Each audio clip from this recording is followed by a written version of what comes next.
Good morning, anti-novelists. This is Victoria with another installment of Juicy Q&A, and do I have some juicy bits today? So I got this question 3 times. Why don't we highlight? Why don't we just highlight and take notes in our books? Back to Raymond Clemens' manuscript studies, we're going to explain why we do not highlight. Let's go to the first page. I've created a little note on the opening page. V for vocabulary, T for tools, R reference, N novel material, and P process and making. Okay, so that's a good little index key, but all it's really doing is tagging information. Let's go to the next page. Now, you already know that I love ripping pages out of books, so if book mangling turns your stomach, look away. So I've ripped out this chapter, part 1, and you'll notice I've already gone off the rails because I've already redone my key and I've added a little cross-referencing, I've added some colors. So yeah, I'm pretty much already in the weeds. But let's go to the next page and see why this is really bad. Up here at the top, I've got a little note about papyrus and the stalks that were used to make the papyrus, how that relates to paper. But all that is a note in the margin. It doesn't get me anywhere. I haven't produced anything. Down here, I've got a bunch of highlights. Ooh, I've got a P, and if I look back at one of my indexes, I see that's process and making. Okay, but still, all I've done is tag the information. I haven't done anything with it.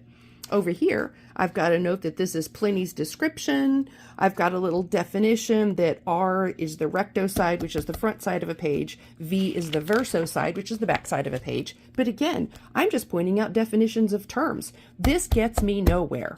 So let's look at when I really go off the rails. Oh, it's yet another folder with another page of notes about pen knives, how they made them, portable pen cases, what kind of ink they used in making manuscripts, all important stuff. But unless I have this folder or unless I'm carrying around this ripped out chapter with me, I got nothing.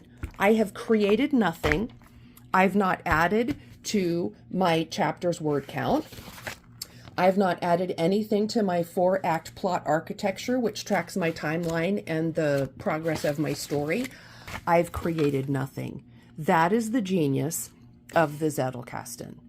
The Zettelkasten forces you to take your own primary resource material and apply your own logic and thought processes and reactions to it, thereby taking the primary resource out of the equation. And what are you left with? You're left with, as you know, your bib card, which has your main primary resource material on it, author, title, publication date.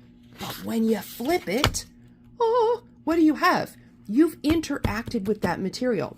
So on this card, on page 36, fundamental theory or theorem, I've made a note. The basis of Branch's work at Riverbank. I'm already making notes toward the story I'm writing.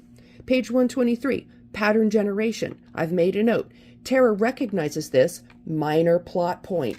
I'm already interacting with my own material, my own thoughts, and boom. What came out of it? A nice, fat chapter that revolves around the information in the book Philotaxis.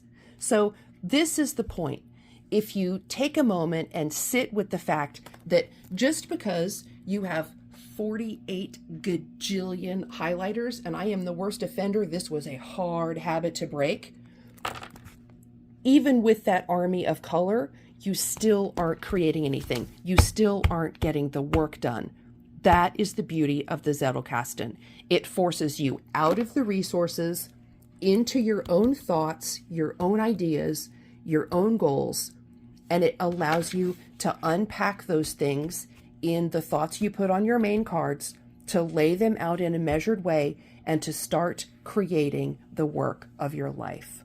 So, I hope you've enjoyed this. I hope it illuminated why we do not highlight. I appreciate your time. I know it's your most precious resource. Thank you, and I'll see you next time.